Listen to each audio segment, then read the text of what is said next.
अस्सलाम वालेकुम। मैं हूं फरूख सुहेल गोइंदी। पिछले 7 साल से मैं नई बात में हफ्ते के 2 कॉलम लिखता था मुस्तकबिल के नाम से। वो मंगल को और हफ्ते वाले दिन शाया होता था, लेकिन मैंने ये लिखने का सिलसिला अपनी 18 साल की उम्र से शुरू किया जब सदाए वतन छपता था जनरल ज़िया उल हक के दौर में, और वो छपता था हफ्ते में 70,000 उस वक़्त। तो मेरा लिखने का बाकायदा जराइद में सिलसिला हुआ कोई 16-18 साल हम कह सकते हैं। और आज से 20-25 साल पहले जब मैं बड़ा जवान था, उस वक्त भी मैं रोज़नामा जंग में लिखा करता था, जब जंग और नए वक्त हुआ करते थे एडिटोरियल पेज पे। तो आजकल पाकिस्तान में जो सूरत हाल है सियासत की और ख़ुसूसन इलेक्ट्रॉनिक और प्रिंट मीडिया की, तो उस सूरत हाल में मैं भी शिकार हुआ हूँ, और ख़ुसूसन तरक्की पसंद लिखारी का शिकार होना बड़ा सिग्निफिकेंट है। लेकिन ये मैं सिलसिला छोड़ूंगा नहीं, क्योंकि मैंने अपने एक्टिविज़म से ये सीखा है कि आपने एग्जिस्ट कैसे करना है।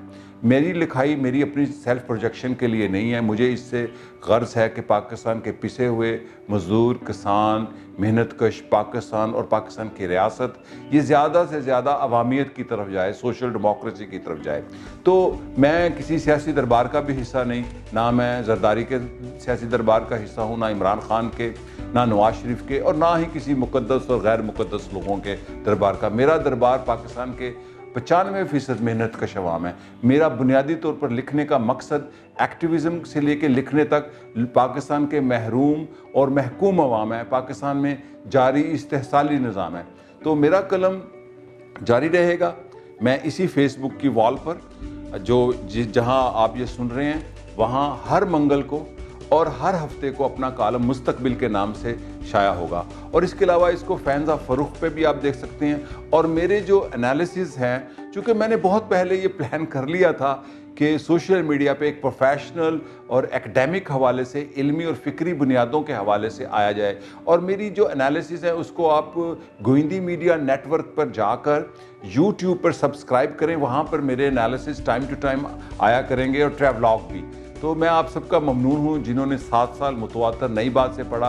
अब यकीनन उनके कुछ ऐसे हालात होंगे, वो मजबूर हो गए हैं हालात के हवाले से, लेकिन मैं मजबूर नहीं हुआ।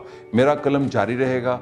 और मैं आखिरी बात ये कहूँ कि पाकिस्तान बदल सकता है। कैसे बदल सकता है? बेज़मीन को ज़मीन दे दो, बेतालीम को तालीम दे दो, तो फिर देखें कैसे बदलता है पाकिस्तान। तो मेरा कलम इस पाकिस्तान को बदलने के लिए है, जो किसान की किस्मत बदल दे, जो मज़दूर की किस्मत बदल दे, जो ख़वातीन की, जो मेहनत कश की, जो अपने हाथ से काम करने वालों की किस्मत बदल दे।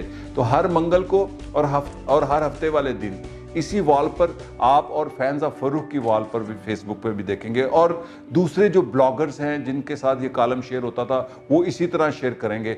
और मैं अपने लोगों तक, जो मेरे क़ारीन हैं उन तक और कारी हैं उन तक पहुंचने की भरपूर कोशिश करता रहूँगा। इसमें कोई तसलसल नहीं टूटेगा। आप सबका शुक्रिया और खुदा हाफिज़।